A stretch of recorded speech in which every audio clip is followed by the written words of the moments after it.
hello guys, તો finally આપણે ગોતાના ગાર્ડનમાં આવી ગયા હતા ને ભાઈ શું કરો ખબર નહીં કોઈ કરો શું કરો ભાઈ તમે ના ભાઈ મને તો આમાં કોઈ ખબર નહીં પડતી એવું છે હું એમ બેહું ને હા તો મને એવું લાગે કશું વજન જ નહીં મારું એવું તો એનું કારણ તમે ખાલી બેહો તો ખરી હું ચેક કરું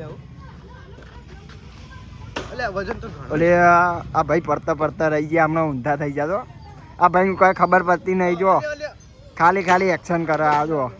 હમણાં પડી જાત આ પેલા બે છોકરાઓ કોક કરો આ જો શું કરો ભાઈ તમે બોડી બનાવવા આદત બોડી જેવા થઈ ગઈ હા ભાઈ શું કરો તમે શું કરો એટલે બે જણા ફૂલ એક્સરસાઇઝ આ બધા ભાઈઓ એક્સરસાઇઝ કરવા માટે આવી ગયા અમારા ગોતાના ગાર્ડનમાં બરોબર તો તમે એક્સરસાઇઝ કરો તો તમને થાક નહીં લાગતો તમારે થાક તો એવો લાગ્યો ને કે હાલત ભૂલ પણ તો પડી ગયા એ મને વાત છે યાર મારી હું બહુ બોડી બિલ્ડર છું હા ભાઈ તો જોવો ખાલી જેટલી સ્પીડમાં કરે હા હા હા હા અમારા આ ભાઈ તો જોવો ખાલી હા હા હા હા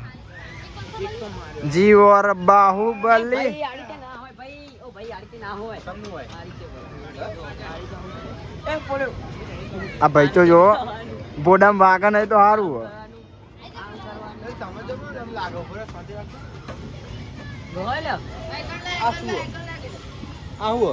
અમારા જયુભાઈ કોક કરો જયુભાઈ તમે શું કરો એટલે આ મોટી ગાડીના ડ્રાઈવર છીએ અમે જો ખાલી આ નાની ગાડી રાખે ને મોટી ગાડી કાળા જો મારો ભાઈ ગાડી હોય તો પીળી ગાડી બંકો કે મને એમ કહો તમે ટર્બો ચલાવો આ બંકો શું કરે